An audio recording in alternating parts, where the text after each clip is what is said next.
Welcome everybody to the September Insight Exchange briefing with Accounting Web. I have to confess, I was very proud of this mechanism, which is identifying the fastest growing tags over the previous 3 months.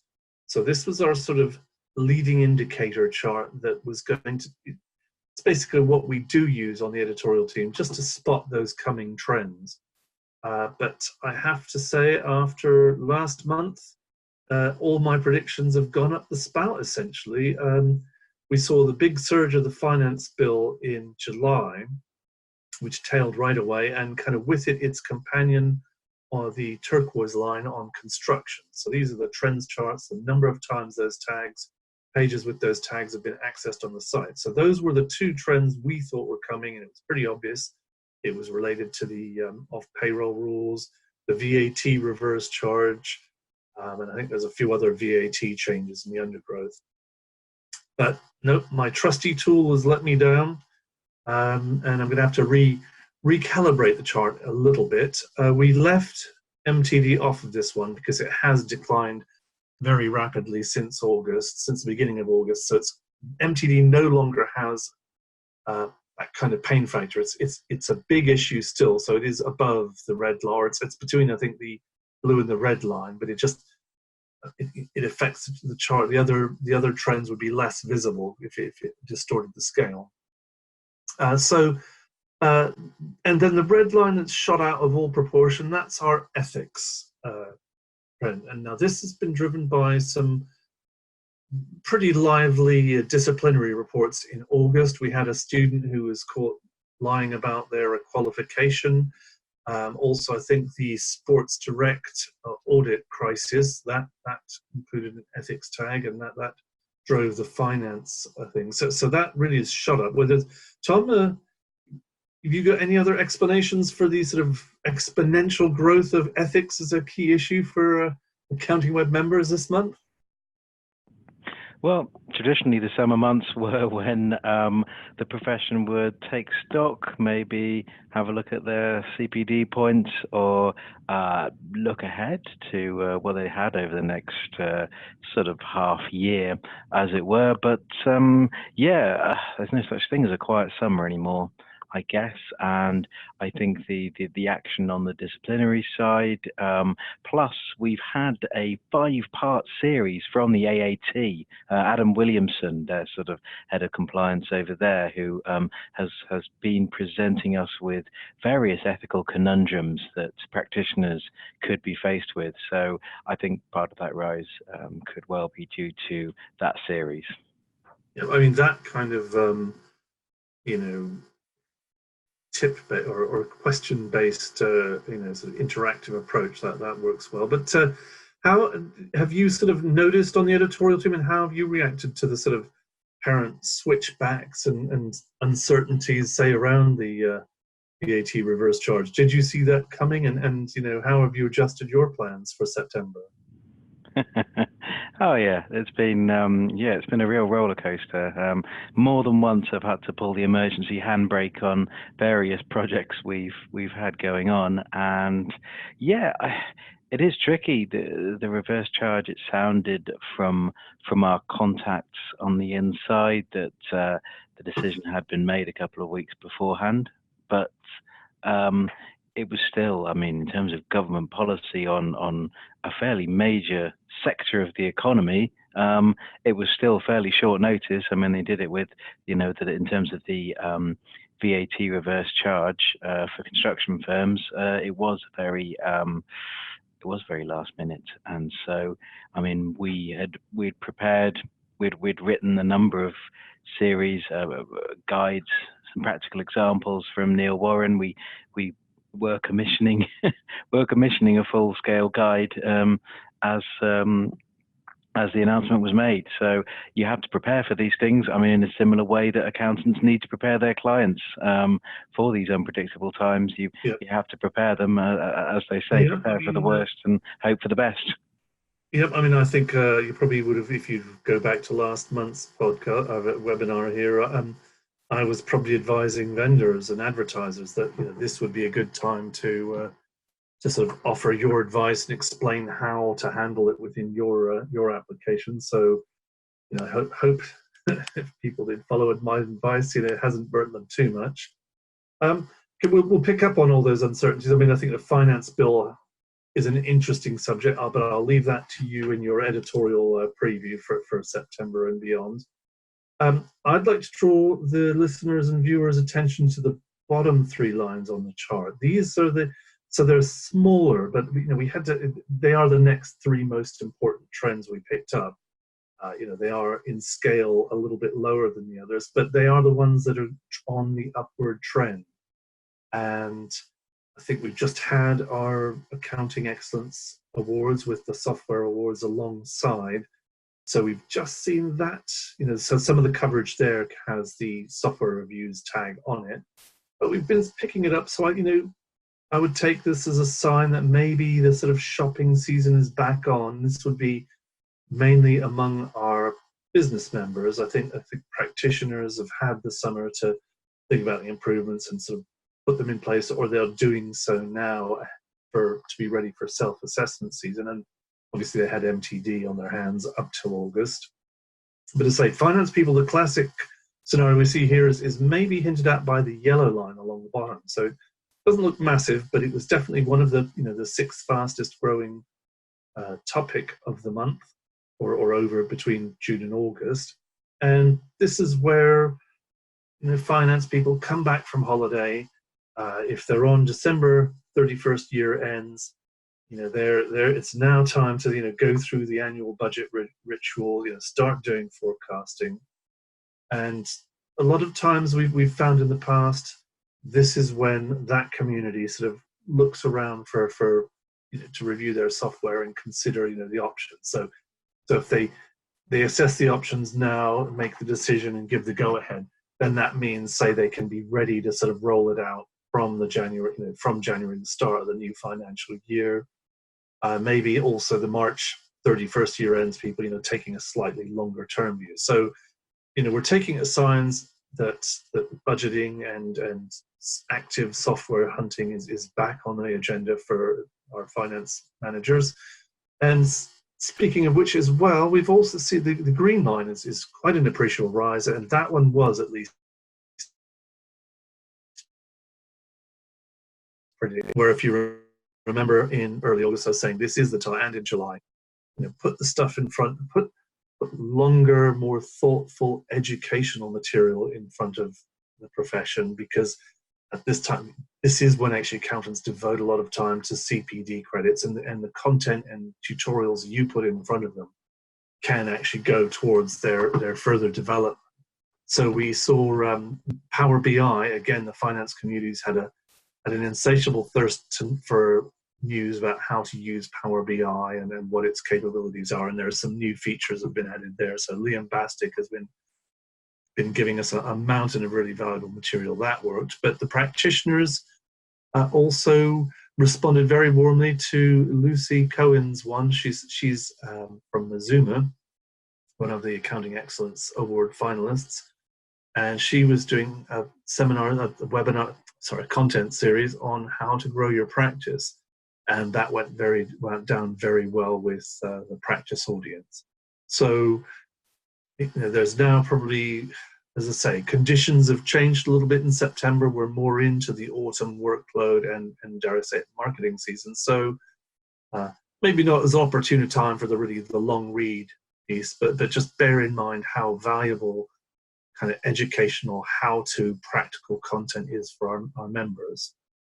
So those are the main predictions for that's what's happened and what has worked over the past month. But Tom, maybe I'll leave it to you to sort of give us the editorial pointers, where you're going to be focusing your attention, and if there are any themes and strands that sponsors and advertisers can align themselves with. So over to you, Tom. Thank you very much, John. I think I've covered tax uncertainty, certainly around the VAT reverse charge for construction services that due to come in on 1st of October this year has been now postponed for 12 months. So if you've done the work, great, you'll have the materials for next year. So it's not, all is not lost, shall we say, but it's probably worth putting that one in the incubator and thawing it out towards the middle of next year. Okay, this is when you're maybe planning, ahead for budget coverage and lining people up for that. And when we saw the finance bill, did have a peak of interest in July, but has subsided. How are you planning for that now? Well, I think we look to prepare as normal for an autumn budget, and yeah, who knows? Who knows what may or may not happen? Whether we even get a budget before an election actually happens, that could well be the case in the subsequent finance bill. After that, obviously, Accounting Web has its phalanx of tax writers, but I think seizing on any tax opportunities that your customers or clients are specifically interested in is well worth a shot, and certainly around that tax content, especially if things are changing, that's what people are interested in. Moving on to our practice audience, we've got two strands that we're going to be exploring ahead over the next couple of months. I think I trailed this in last month's webinar around our class of 2019, where we assemble a number of practitioners who have just started their practices this year. So we are going to be gathering them around together in the first week of October to pull out a few really key themes, that challenges they found when starting their practice and how they overcame them. More on that over the next couple of months. And also, you mentioned the Accounting Excellence Awards. We pulled out quite an interesting trend from the data in terms of a few years ago we had a plethora of virtual finance directors who maybe pop in and out of a company who perhaps weren't big enough to have a fully fledged finance director on the books, but whose sort of strategic acumen could be used to good effect. Now, one thing we are noticing more and more in the wider world, as well as the world of accounting excellence, is that more firms are now offering the virtual finance controller. So someone who is a bit more process orientated to come in and retool the finance function of a particular business. And, they might have, I think it's more of a full-on job, this, rather than being able to sort of parachute in and out, maybe spend a morning with the management accounts, go to the board meeting, have a day or two here and there. I think this is more full on, but that's certainly an interesting trend that one or two sort of IX clients may wish to explore a little further. In terms of business, those accountants in industry, we've got two major series dropping this autumn, as it were. So FP&A, so forecasting, planning, and analysis. Budgeting, as perhaps we might want to encompass as well, and expenses management tools. So we're going to be looking at both of those, looking at sort of trends and tools in both of those spaces. I think the last big series we did on those was 3 years ago. So I'm looking forward to seeing how those two types of things have adapted. And for our technology coverage, we'll also be looking at insights from our Accounting Excellence survey. John, are you able to pull anything out for us on the tech side? Indeed, I guess, just to reiterate, the forecasting, planning, and analysis is definitely kind of being timed to coincide with any software reviews going on in businesses. And obviously practitioners take quite an interest in that area. I mean, I think it's still the awards on Thursday night. It was a showdown between Float and Fluidly, the real cash flow specialists, with Float kind of grabbing the crown back from Fluidly after last year's episode. So it's a real tussle between them, but that's proving a popular tool within the businesses themselves. So in a way, the market is almost racing away from the practitioners at the moment. They've probably fallen, we'll see in a second, they've fallen away. They've been too busy with MTD to maybe implement their FP&A strategies as much as they like. Um, The cash flow forecasting is certainly an interesting one. It's a sort of London buses effect. You wait ages, and then lots of cash flow forecasting tools come along at once. I think Zero at their Zerocon Brisbane announced that they'd be getting into cash flow forecasting as well, which I mean several of our AX clients were quite quick off the mark with this one, and I think it's how you should be responding to people who are seen as competitors in your space by pointing out that actually they had a ton more features than would be featured in this particular offering. So I think it's all. Yeah, I mean, we got a lot of fighting talk from our esteemed advertisers and IX partners, Float and Floatly were both pointing out, there's a lot of limitations in the Zero offering. It's just picking up invoice and bill data. So they're saying that's really, you need a lot more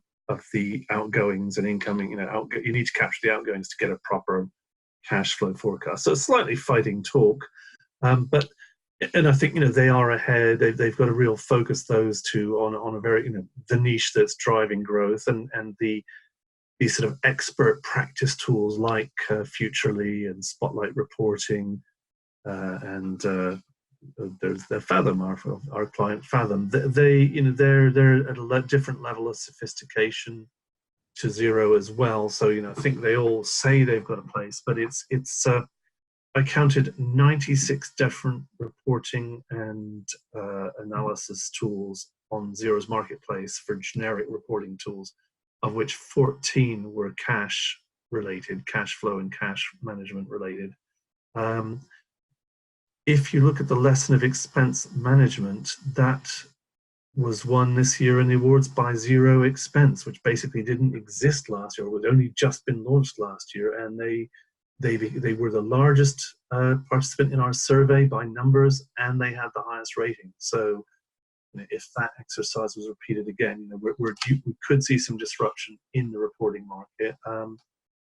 And a lot of the vendors have also responded with new updates to their products and new features. So we'll be looking into that.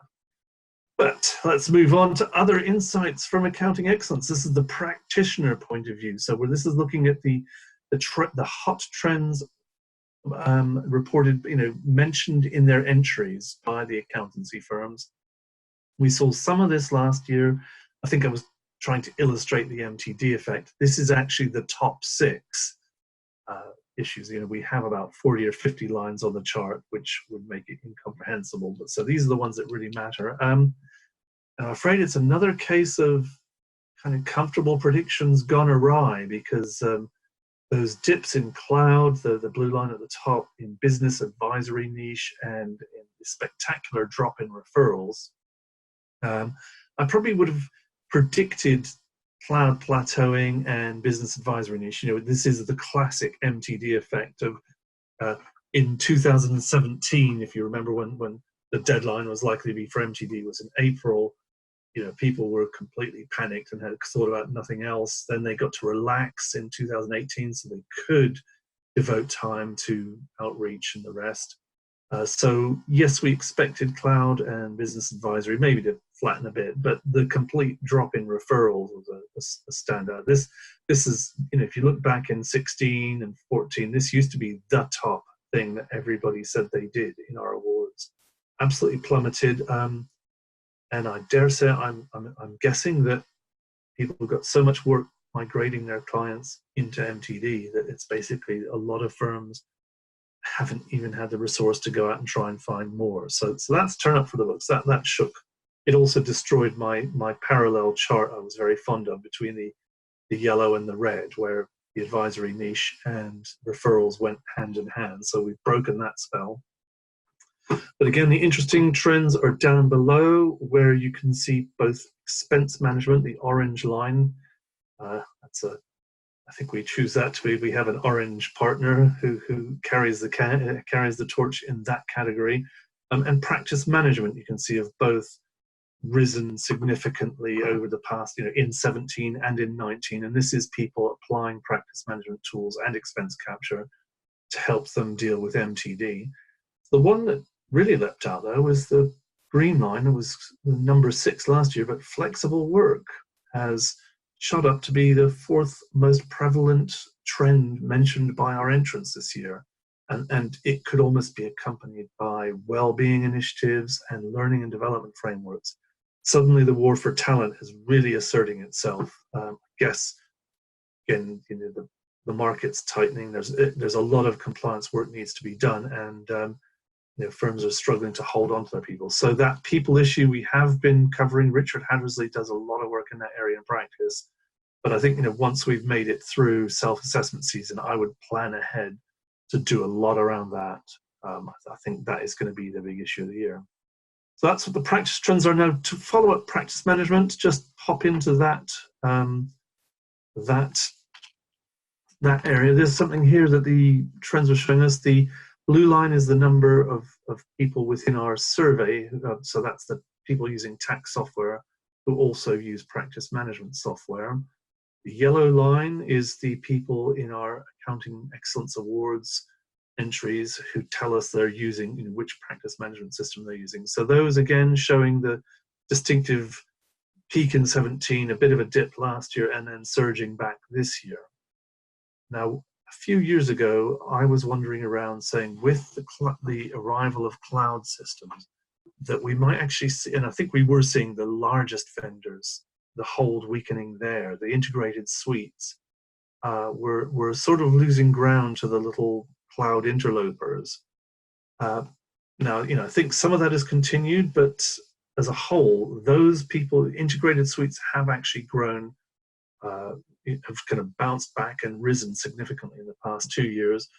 And again, particularly the last little spurt of the past year, I think that's people may have looked around for solutions, but as the pressure of MTD compliance built, let's stop playing around, guys. Let's just go with the one where we can turn on the module. We just have to pay the vendor, pay the supplier more money. So I've heard that from a couple of vendors. That's very much been their experience. So the integrated suite isn't dead. The best of breed and all that argument will continue. I mean, I wouldn't address it in those terms, everyone, but for those of you within the industry, that's an ever-present argument. It's still there. And here's just a brief pickup about how to talk about it with clients. As I've touched on, we've seen this sort of what we think is the second wave of practices adopting cloud tools and digital tools. They're doing that to get through MTD. And with that slight flattening, you don't have to use cloud to comply, but it certainly helps to be able to just access the data from your client immediately. The expense capture tools I touched on, they're helping a lot too. They're built into bookkeeping and practice management integration. What I didn't point out is that practice management trend is going to jump way up when the tax filer community gets their practice management module. That will be another suite on the scene, and they were a big vote in this year's crowd. So that's going to leap up in the year. And in terms of terminology, as I say, best of breed and integrated suites, you're not really going to thrill an accountant if you phrase the conversation in that term. So it's very much, this will help you put in a flow, not just for MTD, but you can capture the data, the transaction, and it'll go straight through to return. And the point we keep making over and over, and this is going to be an editorial theme over the next few months, is now the practices have these tools and these digital workflows. They need to start looking at other things they can do to exploit the sort of powers they have. So people who've automated and got a digital process for MTD will now start doing the same thing for self-assessment and client communications. Have a getting the data in checklist and follow-up routine, and that can be effected for you in a CRM or practice management suite. And going one beyond that in the spring when they can, I think that will be a time people do start returning to how they can restore and build their client base. Kind of segmenting the audience like they had to do for MTD. That gives you a really good basis on which to go out and tend to and communicate with and court and win new clients. So talk about the practical benefits and about the objectives they may have at a particular time of year, and then how the technology can support that. So that's just a bit of a sort of practical tip from John on editorial messages, but you've probably heard enough from me now. I think it's time to hear from Balma, who's been waiting patiently to tell us about CMS, and as I can see the Insight Exchange dashboard. Balma, what are we looking at, and what are you going to tell us? Yes, so